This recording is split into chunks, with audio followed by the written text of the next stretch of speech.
अस्सलाम वालेकुम स्टूडेंट्स। आज हम गुस्ल का तरीका पढ़ने लगे हैं। आगाज़ करते हैं। बिस्मिल्लाहिर्रहमानिर्रहीम। गुस्ल का तरीका। नहाने से पहले ये ज़रूरी है कि जिस्म का जो हिस्सा गंदा है इसे धो लिया जाए और इसके बाद अगर हो सके तो वज़ू कर लेना बेहतर है, वगरना 3 बार इस तरह कुली करना कि पानी हलक तक पहुँचे और फिर नाक में पानी 3 बार जहाँ तक मुमकिन हो आगे तक ले जाएं। आखिर में पूरे जिस्म पर 3 बार पानी बहाया जाए और जिस्म को अच्छी तरह मलकर साफ़ किया जाए। ये है गुस्ल का तरीका। इसके नंबरिंग कर दे दें इसकी। पहला है कि जिस्म का जो हिस्सा गंदा है इसे धो लिया जाए, नंबर 1। नंबर 2,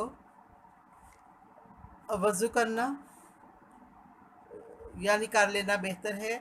नंबर 3, कुल्ली करना कि इस तरह पानी जो है वो गले तक हलक तक पहुँचे और फिर नाक की एंड तक यानी आखिर तक हड्डी तक जो पानी है वो जाए 3 बार और जहाँ तक मुमकिन हो सके आगे तक लेके जाना है नाक में पानी डालकर। और आखिर में पूरे बदन पर जिस्म पर पानी जो है वो 3 बार उसको यानी बहाया जाए और जिस्म को अच्छी तरह मलकर साफ़ किया जाए और इस बात का ख्याल रखा जाए कि कोई हिस्सा जो है वो खुश्क ना रहे, यानी सारे जिस्म पर पानी जो है वो चला जाए। इसके बाद है बहरहाल मर्द और औरत के लिए ज़रूरी है कि इस तरह नहाए कि जिस्म का कोई हिस्सा और कोई बाल खुश्क ना रहे। पानी एतदाल से के साथ इस्तेमाल किया जाए, ना कम ना ज़्यादा। ख्वाह मख्वाह पानी ज़ाया ना किया जाए बिला वजह। ख्वाह बिला वजह पानी ज़ाया ना किया जाए। गुस्लखाने में नहाया जाए और गुस्लखाना मुयस्सर ना हो तो कपड़ा पहनकर मर्द के लिए नहाने की इजाज़त है। अलबत्ता औरत के लिए ज़रूरी है कि पर्दे में नहाए। गुस्ल करते वक्त गुनगुनाने और बातें करने से मना किया गया है, या किसी तरह की बातें करने या गुनगुनाने या कुछ गाने से उससे मना किया गया है। ये है गुस्ल का तरीका। अब गुस्ल के 3 फ़राइज़ हैं। नंबर 1, कुल्ली करना। नंबर 2, नाक में पानी डालना। नंबर 3, पूरे जिस्म पर 3 बार पानी बहाना।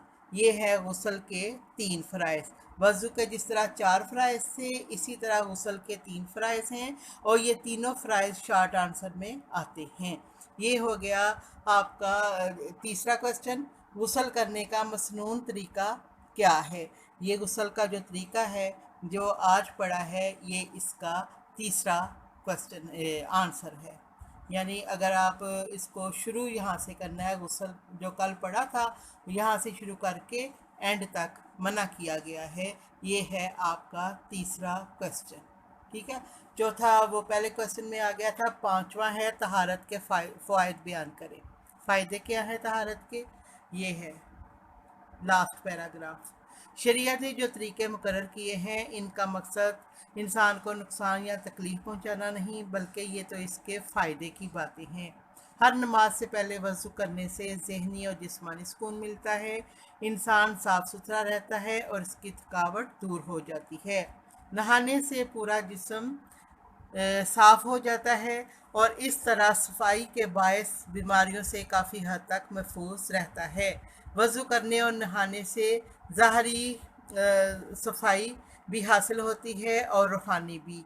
इबादत और काम करने में लुत्फ़ आता है और इस तरह इबादत भी कबूल होती है और काम करने की सलाहियत भी बढ़ जाती है। ये इसके फ़ायदे हैं 6। अब मैं इसको अंडरलाइन करती हूँ। उसके आपने उस हेडिंग जो है ना उसको पॉइंट आउट करके हेडिंग लिख के फिर इसको लिखना है। नंबर 1 है फ़ायदे की बातें। ठीक है, कि शरीयत ने जो इंसान के लिए मुकर्रर किए हैं वो उसके फ़ायदे की बातें हैं। दूसरा है ज़हनी और जिस्मानी सुकून, यानी गुस्ल करने से वज़ू करने से ज़हनी और जिस्मानी सुकून मिलता है। इस तरह आप लिखेंगी।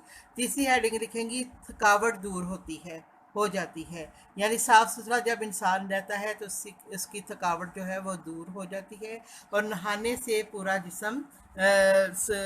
पूरा जिस्म साफ़ हो जाता है और इस तरह सफाई के बायस बीमारियों से काफ़ी हद तक महफूज रहता है। चौथा पॉइंट है बीमारियों से महफूज, यानी बीमारियों से बचाओ। जो इंसान गुस्ल करता है, साफ़ सुथरा रहता है, उस पर बीमारियां जो है वो हमला नहीं करती। वज़ू करने और नहाने से ज़ाहरी सफाई भी हासिल होती है और रूहानी भी। इधर लिखें ज़ाहरी और रूहानी सफाई, इसकी हेडिंग। ठीक है, ये है पांचवी हेडिंग। और छठी है कि काम करने की, यानी इबादत और काम करने में लुत्फ़ आता है और इस तरह इबादत भी कबूल होती है और काम करने की सलाहियत भी बढ़ जाती है। इधर हेडिंग लिखे छठी हेडिंग, सलाहियतों में इजाफ़ा, यानी इबादत और काम करने में लुत्फ़ आता है, इस तरह इबादत भी कबूल होती है, काम करने की सलाहियत भी बढ़ जाती है। ये जो मैंने नंबरिंग के साथ आपको हेडिंग से दिखाई हैं, आप हेडिंग के साथ इन को जो है ये क्वेश्चन लिखेंगी। इसका क्वेश्चन है, शरीयत ने जो तरीके मुकर्रर किए हैं यहाँ से शुरू होता है। ये है पांचवा क्वेश्चन, यहाँ से लेके एंड तक, यहाँ तक ये पांचवा। ठीक है, अब है खाली जगहों को मुनासिब अल्फाज से पुर कीजिए। ये पहला है, जुम्मा के दिन गुस्ल मसनून है। दूसरा, ईदैन के दिन गुस्ल सुन्नत है। तीसरा, गुस्ल करते वक्त पूरे जिस्म पर 3 बार मरतबा पानी बहाया जाए। नंबर 4 है, पानी का इस्तेमाल इतदाल से किया जाए। और नंबर 5 है, तहारत के बगैर नमाज कबूल नहीं हो सकती। 6 है, उम्रा और हज का एहराम बांधने से पहले गुस्ल करना सुन्नत है। और 7वां है, वज़ू और गुस्ल से तहारत हासिल होती है। 8वां है, तहारत के मानी पाक होने के हैं। ठीक है, ये इसकी खाली जगह भी हो गई। अब आपने ये जो आपका ये चैप्टर जो है तहारत और जिस्मानी सफाई कंप्लीट हो गया है। इसको आपने अच्छी तरह से, जितने भी रोज़ के क्वेश्चन आपको दिए गए हैं उनको अच्छी तरह से याद करें। इनके शॉर्ट आंसर वो मैं आपको जो उनकी फ़ोटो भेजूँगी, तो वो आप जो है अपनी कापियों पे लिखिएगा। अल्लाह हाफ़िज़।